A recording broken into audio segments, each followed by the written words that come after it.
Arthur é um rei implacável que governa o mundo com seu poder. Em sua ascensão ao poder, ele aniquilou seus inimigos, reduziu cidades inteiras a cinzas com fogo nuclear e cometeu atrocidades indescritíveis, tudo em busca de dominação. Mas, um dia, ele se encontra refletindo sobre os terríveis atos que cometeu. Um profundo sentimento de culpa o consome, e no momento seguinte, ele sucumbe. À medida que ele lentamente afunda no abismo, uma voz ecoa pela escuridão, oferecendo-lhe uma segunda chance e avisando-o para não desperdiçá-la desta vez. Alguns momentos se passam, Arthur abre os olhos e vê duas pessoas olhando para ele. O homem a seu lado é Reynold e a mulher, Alice. Gradualmente, Arthur percebe que essas duas pessoas são realmente seus pais e que ele acabou de nascer, apenas um minuto atrás. Ainda é difícil para ele aceitar o fato de que ele é um bebê novamente. Ele tem uma cabeça grande, não pode falar e a cada poucas horas suja a fralda sem controle. Então, perdeu completamente sua autonomia. Mas, então, algo chama sua atenção,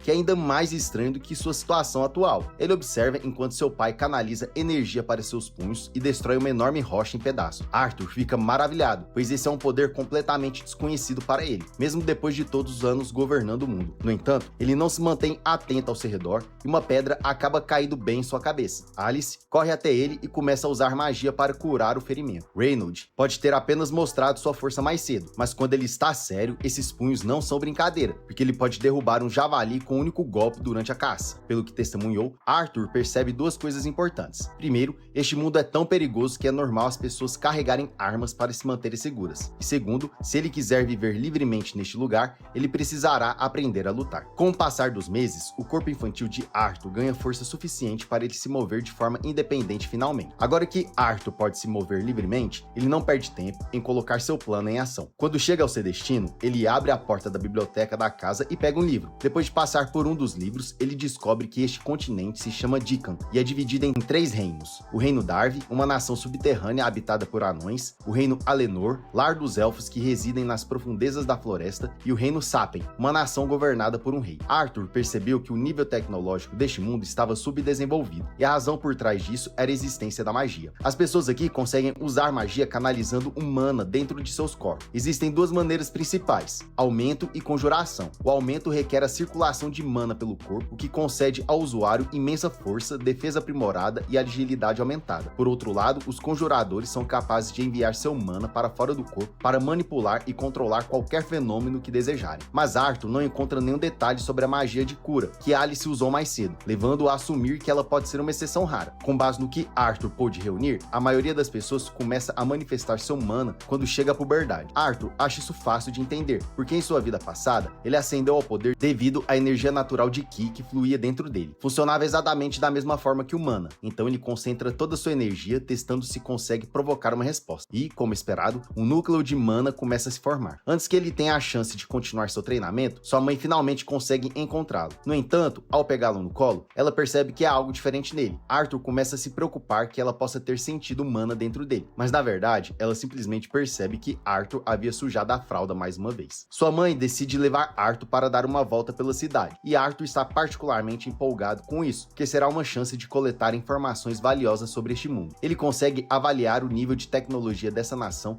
apenas examinando as armas que são vendidas ao público em geral, e ele também encontra vários materiais que nunca tinha visto antes. Embora essa nova vida tenha sido bastante limitante, Arthur aprendeu a gostar de viver com pais amorosos. Em sua vida anterior, Arthur foi deixado sozinho desde o começo, sem nenhum kit inicial, forçado a viver toda a sua infância em um orfanato e nunca teve a chance de experimentar o amor paternal. Então, essa é uma boa mudança para ele. No dia seguinte, Arthur está parado perto da janela e observa enquanto seu pai começa a praticar no quintal. Ele está interessado em ver as aplicações de magia de perto novamente, enquanto Reynold começa a circular mana dentro de seu corpo. Eventualmente, pedras começam a levantar do chão e Reynold faz parecer que isso é apenas a coisa mais incrível do mundo. Assistir seu pai exibir tal poder inspira Arthur e começa a treinar também. Mas, justo quando ele está prestes a descer da mesa, Alice o avisa de que é hora de sua soneca. Arthur ainda não consegue falar, então quando eles passam pela estante de livros, ele começa a resmungar, mas Alice lhe diz que é hora de dormir. e não espaço para livros naquele momento. Normalmente, Arthur não teria chance em uma situação como essa, mas recentemente ele descobriu um movimento lendário, o biquinho. Então, embora Alice ainda planeje colocá-lo para dormir, ela acaba cedendo e permite que ele leia seu livro. Uma vez que Arthur está sozinho, ele começa a treinar com seu mana e ao longo dos últimos 2 anos ele conseguiu se tornar bastante habilidoso nisso. Agora, com um pouco mais de foco, ele deve ser capaz de lançar seu primeiro feitiço, mas Arthur calcula mal a força de seu mana e acaba fazendo a casa inteira explodir. Seus pais estavam do lado de fora quando a explosão ocorreu. No entanto, não demora muito para que eles percebam que Arthur ainda estava dentro de casa quando a explosão aconteceu. Então, eles imediatamente correm para ver se ele ainda está vivo. No entanto, quando Reynold chega à biblioteca, ele fica atônico ao descobrir que não só Arthur está completamente ileso, como foi ele quem causou a explosão. Ele se ergue com orgulho e olha para seus pais, mas esquece completamente que a casa está desabando ao seu redor. Ele tenta correr, mas suas perninhas de bebê não conseguem mais suportá-lo, fazendo parecer que este é o fim para ele. Felizmente, tanto Alice quanto Reynold correm para resgatá-lo. Arthur fica um pouco atônico, já que é a primeira vez que alguém coloca sua vida em risco para salvá-lo. Ele ainda não está acostumado a ter pessoas que se importam com ele dessa forma, então quando ele a vê chorando, não consegue evitar e começa a chorar também. Em sua vida antiga, ele nunca teria feito algo assim, porque se esperava que ele fosse um rei implacável. Houve uma vez que um homem tentou assassiná-lo. Após sua captura, todo o conselho se reuniu pronto para julgar seus crimes. E não só isso, mas também pretendiam enviar a esposa e o filho do homem de volta para sua terra natal, um destino que significava tortura. O homem implorou a Arthur pedindo que poupasse sua família, já que eram inocentes e não mereciam sofrer por suas ações. Em um ato de compaixão, Arthur escolheu executá-lo ali mesmo. Mas hoje em dia, ele treina ao lado de seu pai. Agora, vendo o quão decidido Arthur está em continuar com a espada, Reynold opta por usar também. E para apimentar um pouco mais as coisas, ele decide melhorar sua espada usando mana. Mas para sua completa surpresa, Arthur faz exatamente a mesma coisa e corta a espada de Reynold com facilidade. Após testemunhar isso, Reynold chega à conclusão de que Arthur é talentoso demais para ele treinar adequadamente. Então ele começa a considerar a ideia de encontrar um instrutor profissional para ele e vai para dentro de casa para discutir isso com Alice. Alice rejeita imediatamente a ideia, dizendo que não vai mandar Arthur para alguma cidade distante apenas por causa do treinamento. Ela e Reynold acabam discutindo sobre isso por vários minutos. Arthur, cansado de todo aquele vai e vem, interrompe e sugere que eles simplesmente o acompanhassem até a cidade. Ambos decidem que é uma ótima solução e, sem perder tempo, começam a se preparar para a viagem. No dia seguinte, uma carruagem aparece para levá-los à cidade. Eles farão a viagem junto com alguns de seus antigos amigos, e Arthur os reconhece imediatamente como o grupo que ajudou Alice e Reynold a construir a casa depois que ele a destruiu acidentalmente. Todos fazem parte de um grupo chamado Os Dois Chifres. O líder, Adam, se aproxima e se apresenta a Arthur. Depois Angela faz o mesmo, puxando Arthur direto para seu peito e quase o sufocando no processo. Felizmente, pouco antes de Arthur perder a consciência, Deran intervém e o tira de Angela se apresentando no processo. Ele é bem mais descontraído e simplesmente dá um high five em Arthur. É então que Arthur vê uma garota em cima da carruagem. Ela não diz uma palavra, então os outros comentam e avisam que Arthur que o nome dela é Jasmine. Finalmente, o último membro do grupo é Ellen, a arqueira. Agora que as apresentações terminaram,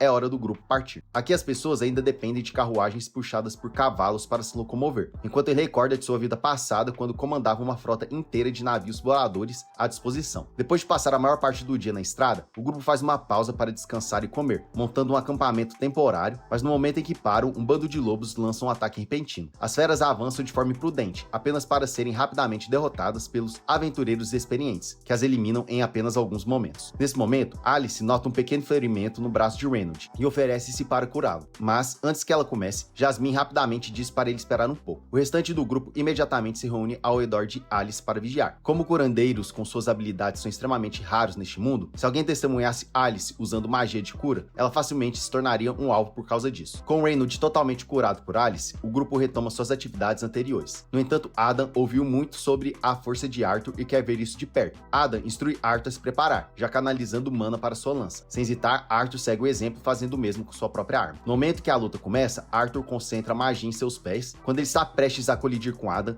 ele de repente desaparece apenas para se materializar atrás dele. Isso deveria ter sido a abertura ideal para Arthur acertar o golpe, mas suas pernas curtas e desajeitadas de bebê o traem. Arthur e Adam começam a lutar. Seu corpo leve não consegue competir com a força de um aventureiro experiente. Ele acaba sendo lançado para o ar. Felizmente, os outros o pegam antes que ele atinja o chão e começam a repreender Adam por quase machucar Arthur. Mas Adam se defende dizendo que não conseguiu segurar porque Arthur é forte demais. Nesse momento, Jasmine se aproxima e acidentalmente assusta Arthur. Ela ficou realmente impressionada com a luta dele, então pergunta se ele pode lhe mostrar como fazer aquilo que ele fez com a magia nos pés. Mais tarde, enquanto Arthur está lendo um livro de magia dentro da carruagem, Jasmine também está lá, por algum motivo, simplesmente olhando para ele, e definitivamente não é por acidente. Ela aproveita cada oportunidade para ficar perto de Arthur. Na manhã seguinte, Jasmine dá a Arthur uma faca para agradecê-lo por lhe ensinar a técnica. Fica bem claro que ela tem sentimentos por ele. Alguns minutos depois, todos voltam para as carruagens e continuam a viagem. Mas enquanto Arthur está lendo seu livro, a carruagem é de repente atacada por bandidos. Eles estão sendo atacados por bandidos e a carruagem está completamente cercada. O líder dos bandidos ordena que seus homens capturem as mulheres e crianças para que possam ser vendidas como escravas. Com isso, todos os bandidos avançam e os aventureiros fazem tudo o que podem para empurrá-los de volta. Em certo momento, o líder dos bandidos arremessa Reynolds para dentro da carruagem, deixando-o gravemente ferido. Alice imediatamente quer correr para curá-lo, mas Reynolds a avisa para se manter distante. Se os bandidos descobrirem a habilidade dela, ela se tornará o próximo alvo deles. Em vez disso, ele urge Arthur a pegar Alice e fugir o mais longe possível. Arthur hesita, não querendo abandonar seu pai, mas Reynolds insiste, revelando que Alice está grávida de seu irmão, e manter ela segura deve vir em primeiro lugar. Percebendo a urgência, Arthur concorda. Após vários minutos correndo, Arthur acha que já colocaram distância suficiente entre eles e os bandidos, mas ele não poderia estar mais errado. Um bandido está os observando de um penhasco acima e esse sabe como usar magia. Ele lança um feitiço de vento diretamente contra eles. Arthur não percebe ele imediatamente, e quando finalmente percebe, o feitiço já está a caminho. Então a única coisa que ele consegue fazer é empurrar Alice para fora do caminho e tomar toda a força do ataque para si. A explosão de vento derruba Arthur para trás. Então, enquanto ele cai do penhasco, ele pega a faca que recebeu de Jasmine e atira no bandido. A faca atinge o bandido e a corda se enrola firmemente ao redor de seu tornozelo. Isso dá a Arthur a chance de puxá-lo para fora do penhasco também. Os aventureiros rapidamente tentam usar magia para pegar Arthur, mas a essa altura ele já caiu longe demais para que possam alcançá-lo, o que significa que Arthur está praticamente condenado. Arthur reflete sobre sua vida. Embora o fim esteja próximo, ele sente uma estranha sensação de calma, sabendo que conseguiu proteger a família que significa tanto para ele. Ele finalmente entende porque aquele homem, sua vida anterior, estava tão determinado a proteger seus entes queridos. Arthur não hesitou nem um segundo quando se tratou de sacrificar sua mãe. E embora ele não se arrependa do que fez, uma parte dele ainda gostaria de ter ficado com eles por mais um pouco. Contudo, algo acontece e ele ganha mais uma segunda chance, dessa vez sozinho. E é por aqui que o recap termina. Não se esqueça de curtir e se inscrever no canal. Obrigado por assistir e nos vemos na próxima.